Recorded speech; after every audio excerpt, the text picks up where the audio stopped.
শুভ সকাল বন্ধুরা। আশা করছি তোমরা সবাই ভালো আছো, আমিও খুব ভালো আছি। আজকে সকাল হয়ে গেছে, আমি টেরই পাইনি, বেলা 11টা বাজে। তারপরে মা ডেকে ডেকে তুললো আমাকে ঘুম থেকে। আমি তারপরে উঠে ব্রাশটা নিয়ে ব্রাশ করছিলাম আর ভাবছিলাম একটুর জন্য আমি মার হাতে মার খাইনি। তারপরে ব্রাশ করছে প্রকৃতিগুলো দেখছিলাম, তারপরে হট করে মা ডাক দিল, মনা। তারপরে আমি আবার বলছি আসছি, দাঁড়াও আসছি। তারপরে মুখটা ধুয়ে তারপর আসছি, তারপর দেখি কি ঘরে কিচ্ছু খাওয়ার নেই। তাই 5টা টাকা নিয়ে দোকানের উদ্দেশ্যে বেরিয়েছি। এখন দেখি ফেরিওয়ালা এসছে।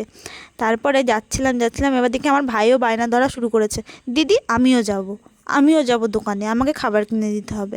তারপর বললাম চল আমার সাথে তাহলে দোকানে। তারপর দোকানে গেলাম, ও তো এটা নেবে সেটা নেবে ওটা নেবে, চিপসের প্যাকেট ধরে টানাটানি শুরু করছে, চিপস খাবে চিপস খাবে। তারপর আমি বিস্কুট নিয়ে বললাম বিস্কুটই খেতে হবে। বিস্কুটটা নিয়ে চলো তাড়াতাড়ি বাড়ি, বিস্কুটটাই খাবো। ও তো নিজে খাবে না, ও ওরকম করবে। ও শুধু বিস্কুট নিয়ে চষে, জানো, বিস্কুট খাওয়ার নাম নেই। এদিকে সব লাগবে ওর। বিস্কুট আমি হাতে দিয়েছি, ও বাবা ওটা নিয়ে দৌড়ে চলে যাচ্ছে। আমি বলছি দে আমাকে, ও আমাকে কিছুতেই দেবে না। নিয়ে দেখো কীরকম ছুটছে, মানে ঘোড়াও এর থেকে জোরে আস্তে আস্তে ছোটে। এখনও 2 বছর বয়স হয়নি, এত দুষ্টু হয়েছে আমার ভাইটা, কি আর বলবো।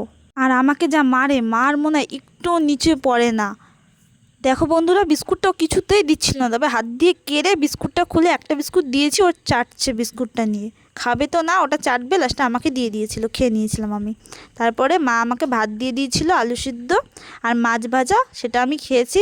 আর বলছে ভাই পাশে বসে বলছে মাম খাবো মাম খাবো মাম খাবো, আবার হাতে দিতে হবে। হাতে দিয়েছে, খেয়েছে। তারপর আমি আবার এক গাল ভাত খাইয়ে দিলাম। ভাত খাওয়া হয়ে গিয়েছে, এখন মা বললো একটু কামরাঙামাখি চল। তারপর আমি বললাম দাঁড়াও, আমি তাহলে গাছ থেকে লেবু পাতা নিয়ে আসি। তারপর আমি লেবু পাতা এনেছি, তারপর মা কামরাঙা মেখে দিয়েছে, ভাইকে একটা শুধু শুধু কামরাঙা দিয়েছিলাম, খেয়েছে ভাই।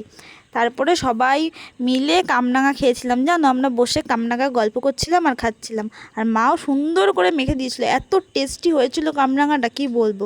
আমরা জানো তো একটা জিনিস আমাদের বাড়িতে নিয়ে আসলে, বা একটা যদি বিরিয়ানির প্যাকেট বা চাউমিনের প্যাকেট আনে, সেটাকে আমরা 5 ভাগ 6 ভাগ হলেও খাই, মানে সবাই মিলে খাই। সেটা যে খাওয়ার যে কি মজা, অল্প অল্প খেলেও পেট ভরে না, কিন্তু মনটা কিন্তু ভরে। খুব ভালো লাগে জানো তো, সবাই মিলে একসাথে থাকতে। এর যা মজা, এই মজা কোথাও পাওয়া যাবে না, বিশ্বাস করো। আজকালকার দিনে প্রায় লোক শুনে একা একা থাকে, আমার মাঝে ভয় লাগে যে আমি একা একা কী করে থাকবো। আমি সবার সাথে মিলে থাকতে এত পছন্দ করি। তারপরে গিয়েছিলাম মুরগির ডোবে, আমার দিদা মুরগি পোষে, সেখানে একটা মুরগি, দিদা বলছে অসুস্থ মুরগিটা। আমি গিয়ে দেখছি হ্যাঁ, মুরগিটা সত্যিই শরীরটা খুব খারাপ, গায়ে জ্বর জ্বর লাগছে, তারপর খাবারও হজম করতে পারছে না। তারপর মুরগিটাকে আমি ধরলাম, ধরে দিদা বলল নিয়ে আয়, যদি সেরকম বুঝি তাহলে তোর মামাকে বলবো দোকান থেকে যাতে কেটে নিয়ে আসে মুরগিটা। তারপর আমি নিয়ে গিয়েছিলাম, দিদা বলল তাহলে দোকান থেকে তুই মুরগিটা কেটে নিয়ে আসিস।